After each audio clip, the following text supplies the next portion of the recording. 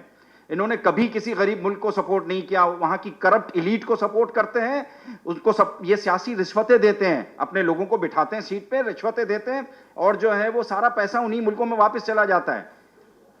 بس مطلب دل جلانے والی بات ہے. ہم جو ہے ریکویسٹ ہی کر سکتے ہیں حکومت کو, ہماری ایلیٹ کلاس کو, ہماری ایلیٹ پولیٹیکل کلاس کو, کہ تھوڑا سا جو ہے وہ ہوش کے ناخن لیں اور لوگوں کے اوپر رحم کریں. ڈیتھ جو ہو رہی ہیں یہ رپورٹ نہیں ہو رہی ہیں. آپ کے ڈسٹرکٹ گورنمنٹ ہاسپٹلز جو ہیں وہ پانی میں ڈوبے ہوئے ہیں, ابھی تک پانی نہیں نکلا ہے. آپ کے رورل ہیلتھ سینٹر سارے پانی میں ڈوبے ہوئے ہیں, پانی نہیں نکلا ہے, اور یہیں سے ڈیتھ رپورٹ ہوتی ہے. ان کے سارے رجسٹر ختم ہو چکے ہیں, سارا سسٹم بیٹھ چکا ہے ہیلتھ کا. یہ رپورٹس نہیں ہو رہی ہیں, یہ بس اب جو میڈیا میں رپورٹ ہو رہی ہیں وہ ہیں. اس وقت تنقید کی ضرورت نہیں ہے, اس وقت جہاں پہ بھی امداد جاری ہے جانے دو. اور مجھے جو رپورٹس ہیں وہ اس کی نہیں ہے, مجھے یہ رپورٹس ہیں کہ جو اس وقت متاثرین لوگ ہیں ان کو رجسٹرڈ کیا جا رہا ہے, اور ہنگامی بنیاد پہ جو ہے وہ ہر علاقے میں کمیٹیاں بنی ہیں, اور وہ رجسٹرڈ کر کے ہر کسی کو 25,000 دے رہی ہے, جو کہ رقم بہت کم ہے. اور حکومت کے پاس پیسہ نہیں, ہم جانتے ہیں. حکومت کو نوٹیں چھاپنی چاہیے اس وقت, بھلے تھوڑی سی انفلیشن اور ہوتی ہے تو ہم جھیل لیں گے, لیکن اس وقت لوگوں کو مدد کی ضرورت ہے. ہمیں نوٹیں چھاپنی چاہیے اور اس کو بڑھائیں. سندھ کی بات کریں تو 432 اموات ہوئی ہیں یہاں جو رپورٹڈ ہیں. ان 432 اموات میں 184 بچے ہیں اور 80 کے قریب خواتین ہیں. اس کا مطلب ہے کہ یہ جو ونریبل گروپ ہے بچوں اور خواتین کا, ان کے مرنے کی ریشو 60% سے زیادہ ہے, 60% سے زیادہ خواتین.